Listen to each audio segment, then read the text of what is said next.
Hi guys.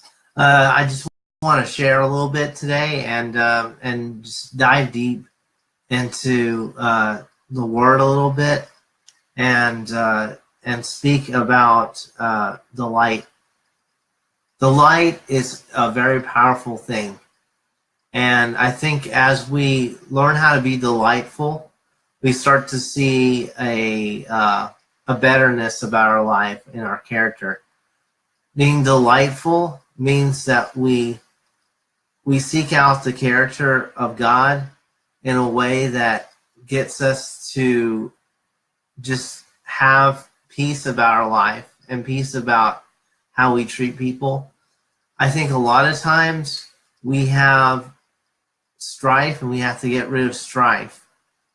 I think a lot of fights start with strife. We have to get rid of strife.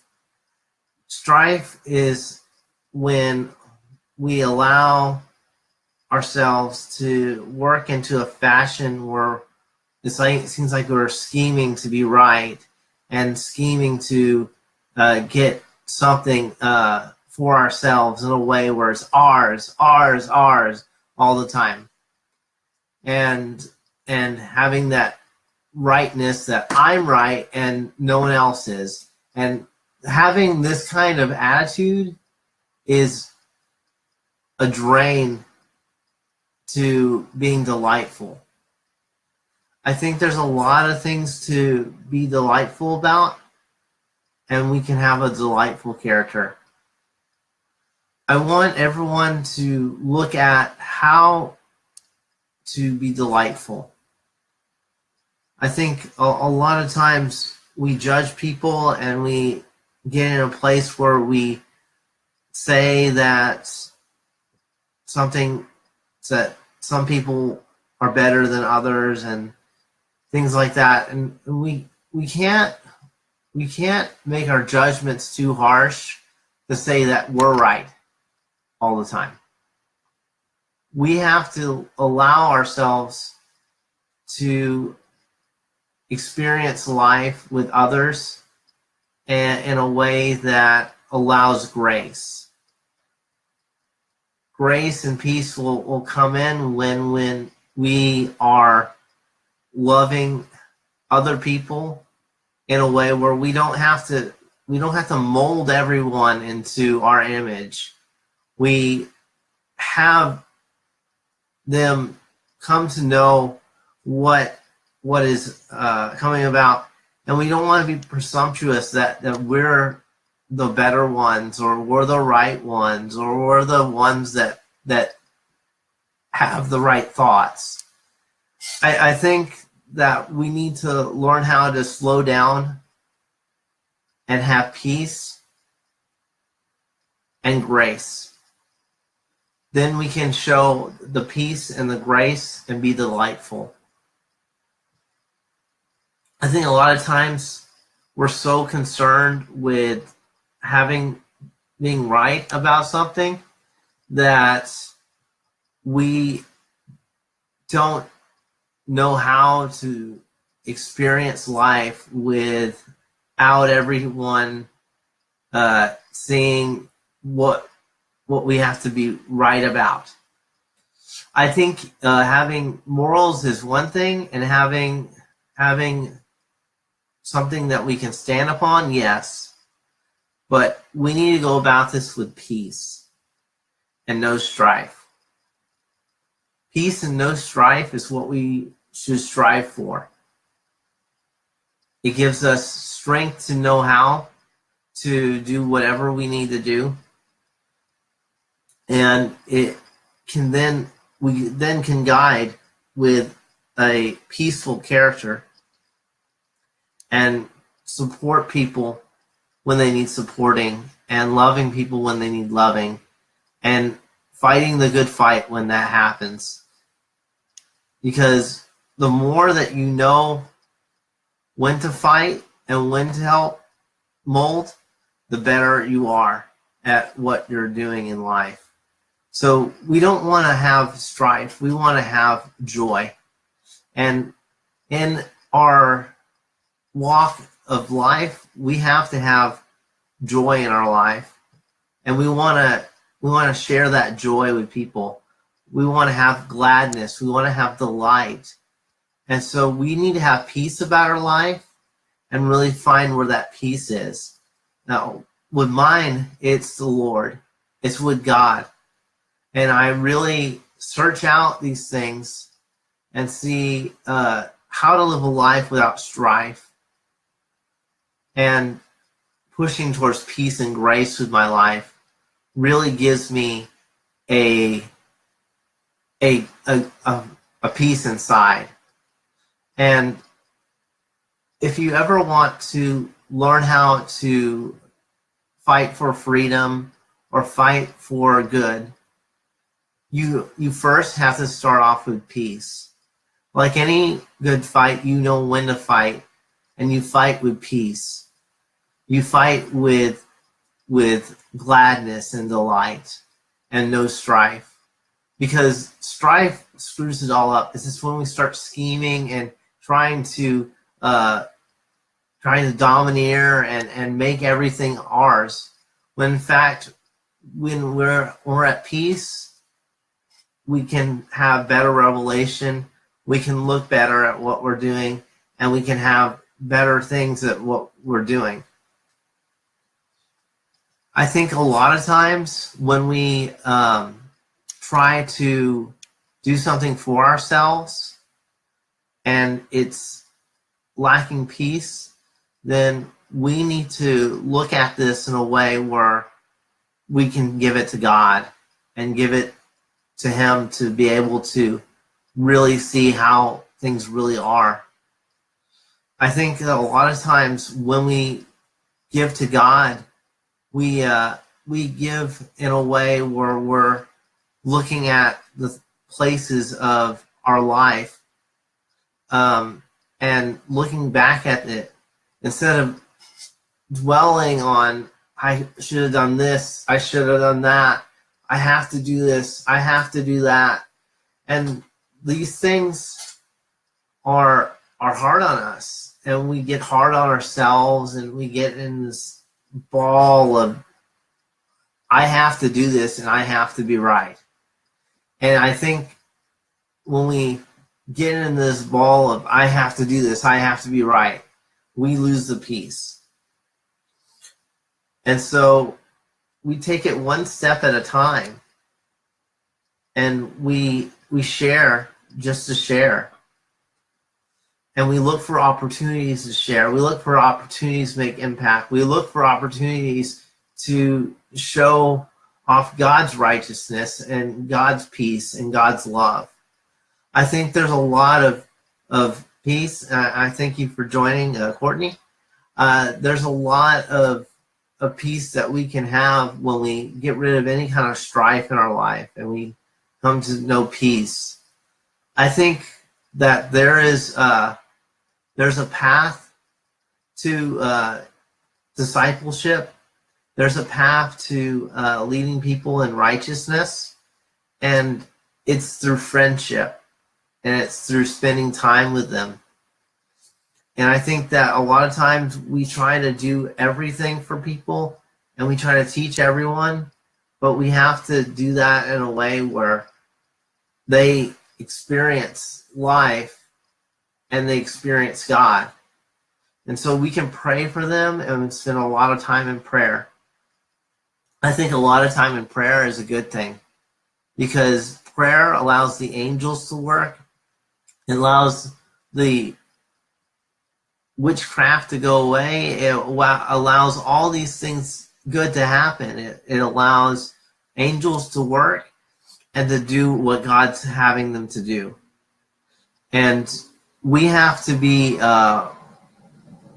righteous about this, where we allow people to do their life, but we don't want to be in strife with people. We want to just let people live their life in a way where they're having peace. So it starts off with peace, and then when we develop discernment and relationship towards them, then we can offer advice. because advice comes in due season, and we have to see who is just willing to listen. Where are you at on listening? You know, that's important for people, because there's God that loves you, and we have to have peace about that. I think a lot of times people don't have peace about it because they've never really seen what Jesus could offer them. And so when we want to offer something to people, we have to show them that, yes, he is around. And yes, he does offer advice. And yes, he does work through people. And we have to allow people to work in a way that there's love in what we do. And so when we want to love people and show them the truth in discipleship, we should develop something that can allow many people to come to know him. I think a lot of times when people don't develop something, then they're wandering and they don't have focus in their life. So you need to make a resource of some type for people to learn from and to grow in, and to have just the places of their life working right. I think that helps people to just know what you're doing and what you mean by it.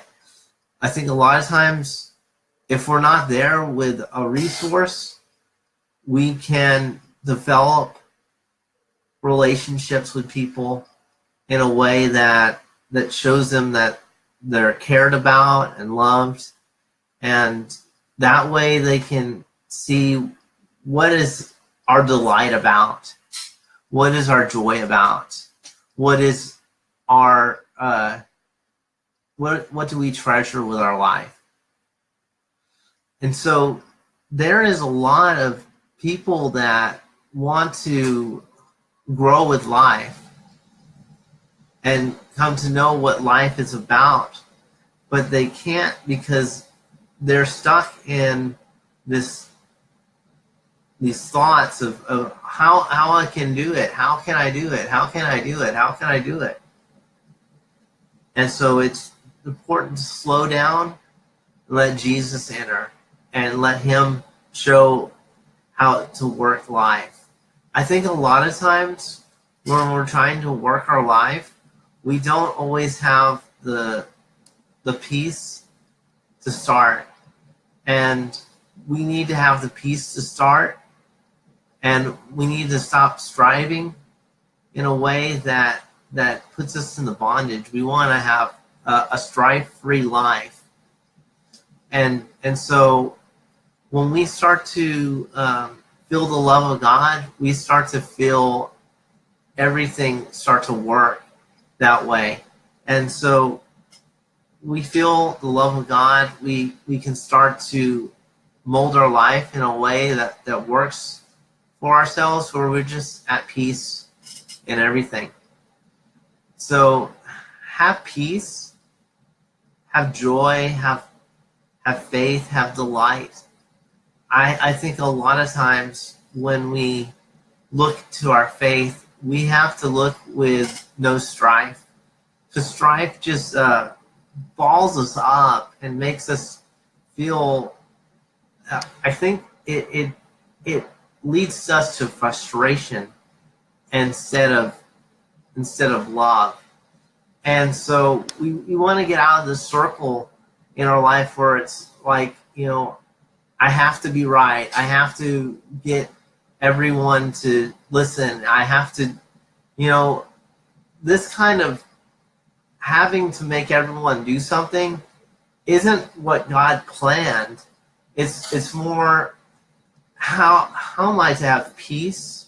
How am I to walk in this peace? And how will my growth from the peace lead others to have peace too? So it's more of a path instead of instead of I have to be right in this instant, I have to be right in this instant, I have to be right in this instant. And when we get out of that and we stop pushing ourselves so hard, we start to see the goodness of God, and we start to feel Him flowing. And so we get into the flow of peace that God has. We start to feel everything that works for our life, and so we can have full peace for our life. We just have to walk in a way where we don't have to run ourselves out. You know, we don't have to strive so hard where we're just breaking ourselves. We can share with others peace and joy and delight, and we can stay in that in a way where we start to develop, well, what should I say? How should I treat people? How should I be an inspiration to people? And so we want to be an inspiration, and we want to be someone that shares joy and delight. And so when we do that, we can go back to our lives or whatever we're doing, and we can focus better and enjoy our lives better. And so there's peace when we have that joy. I want to say hi, William Walters. Hi, Joe Sturdom. Hi, Chris Ray. It's good to see you all here. There's a lot of great people coming in and out of the room, and so hi, Ms. Ross.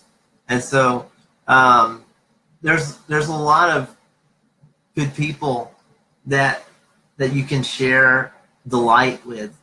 You can share delight and peace with people by just a smile, by just an opportune moment. And so just look for those opportune moments that you can care about people, and that you can just give these places of encouragement back to the people, and just share with people how to have that joy again. So if they lost their joy in the moment, they can have that joy again if they just look at how to have peace and walk in peace. I've experienced that as I've focused on less things to be striving for in the moment, then I feel like my focus on the good things starts to magnify how I feel. I start to feel the peace, and I start to walk in peace. And so we have to work the problems out of our lives and work the heartache out of our lives, and we start to feel that peace. So we want a strife-free life. We want that peace. We want that delight. And we want to walk in it. And so there's a lot of fruits of the Spirit that I walk in. And these are joy, peace, patience, goodness, kindness, self-control. These things are good, and love. These things, I just kind of abide in these things, and I've had such a joyful life. I started doing that a few years ago when we did a study about joy and peace and the fruits of the Spirit. I started to enjoy my life more, and everything was good with that. And so I just kind of stayed in that, and I just allow myself to find solid thoughts and solid ways of just helping people. And so you want to build on that and build yourself some type of resource to help people. I think when we're equipped with a resource, we can show more authority, more entrepreneurship, more just abundant life. Hey, Gustavo. And so I've been talking about how people can enjoy their life with walking in peace and allowing themselves to lose any kind of strife in their life. Strife is when we start to try to do everything ourselves, and we are just so adamant on being correct about something. I think a lot of times we can just lose ourselves in this politically correct culture that we get ourselves into, that we lose how to treat people and how to just love people with peace. So we want to stick in that peace instead of letting ourselves be grinded out and just being right and having our way and overcoming everything. I think we need to look at peace in a way that we have a faith to just reach out. I think we have to have faith in a way where we don't lose our peace. I think we should look for opportunities to share and try to bring out people in the best way. I think a lot of times when we try to think too much about that, we can lose ourselves from the character that we're trying to build and the character that we're trying to be. And so everyone has things they can grow with, and we don't have to judge people and make things hard about it. We can just share how you feel and how you see something that you want to discuss with someone, that maybe they can grow with this and maybe they can think about it in a new way, and this is the new way. So if we're trying to correct something that's harder, then yeah, we can do it like that.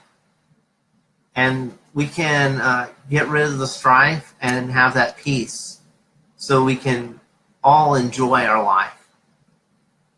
So that's what I've been talking about, is a pathway to a carefree life. So we want to have that carefree life and just really enjoy our life. So look at Philippians. It's such a good book to dive into. If you've never read any book in the Bible, Philippians is a good book to read. You can get portions of the Bible on the internet. You can get a whole Bible on the internet, eSword. If you never really dived into the Bible and looked into kind of the stories of the Bible and looked at, the wisdom of the Bible and some of the letters in the Bible, you would be surprised how much growth you can have. I know that I felt growth. I felt inspired when I read the New Testament of the Bible. It just helped me to see things in a new way and to have more joy about my life. And I experienced that joy. So it grew my joy.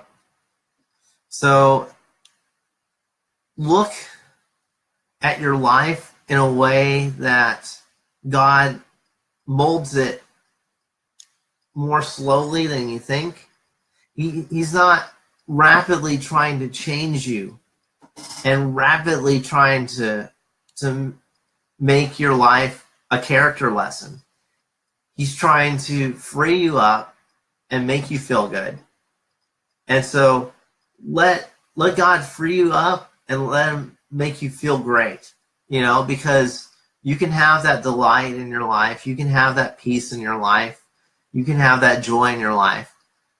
So just get rid of the strife, because the strife isn't going to help your life.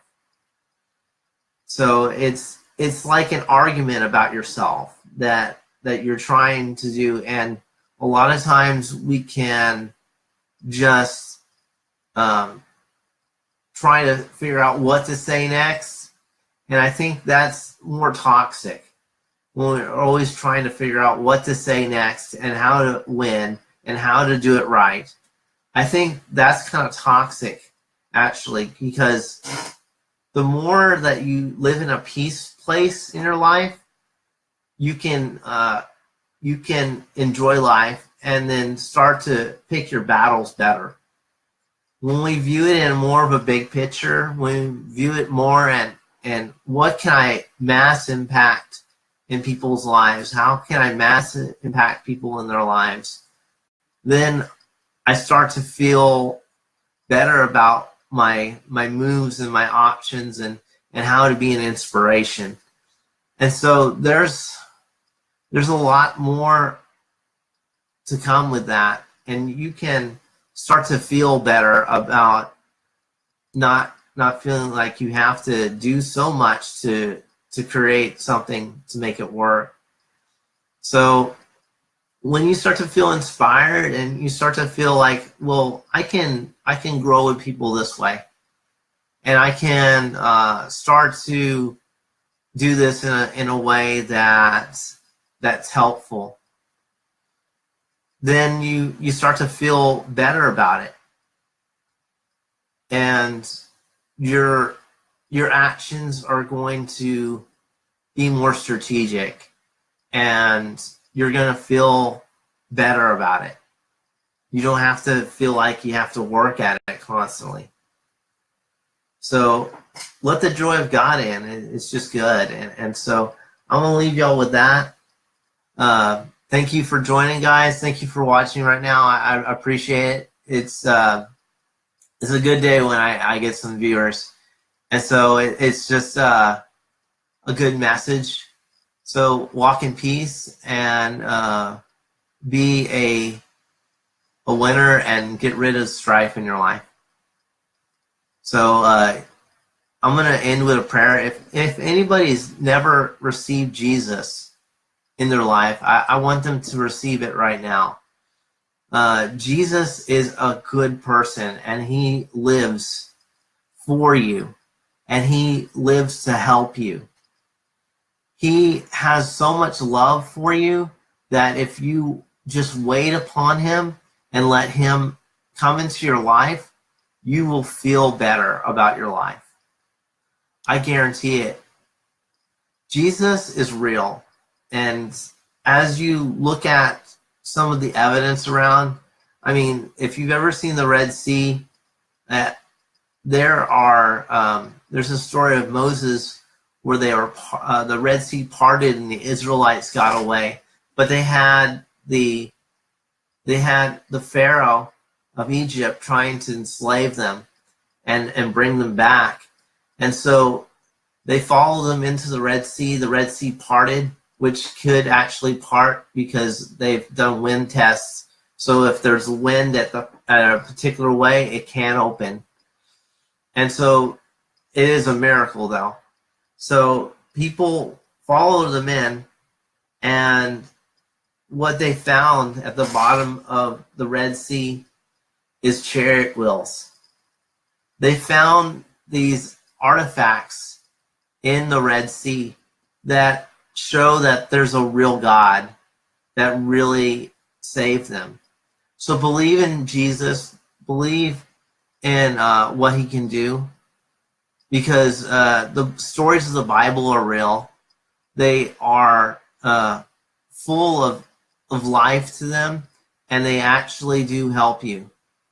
So I can verify to you that Jesus is real and that he walks the earth still. There's a lot of things that happen around the world that people need to consider, because these things happen all the time and people report them all the time, and they report them in groups, and they report them in ways that that there's something real about it, and you have to look at it better. So Jesus is real, believe in his resurrection, and be saved. So I'm going to pray with you right now that you can receive Jesus. Dear Jesus, let people come to know you, God, and may others receive you. Repeat after me if you never received Jesus. Dear Jesus, let me believe, let me see how real you are. Let me come upon my heart, and let me see how real you are. Let your Holy Spirit enter me. Let me see who you really are. I've heard you're good. Let me see your goodness. If you prayed that with me, then you're what we call born again. Because if you believe in Jesus, if you believe in your heart that Jesus is Lord and is risen from the dead, you shall be saved. Being saved is a real thing. People change forever in a good way when they become saved. They really just start to experience life in a new way and enjoy it in a new way. So just seek out the Word of God. Seek out the Bible. Seek out what it says. And you're going to be surprised and happy when you start to learn how it works. So look at that and just keep on looking at that. Just spend some time on that. Focus on that and enjoy life, because God is going to help you enjoy your life. Peace. You can view our content on freeencouragement.org or mikewilkinson.org. You can also join our group on Facebook. It's groups /freeencouragement.org. Go to our website. That's the best way to find the groups, and join us at Life's a Party, and we're happy for you to join. So you'll have a good one. Peace.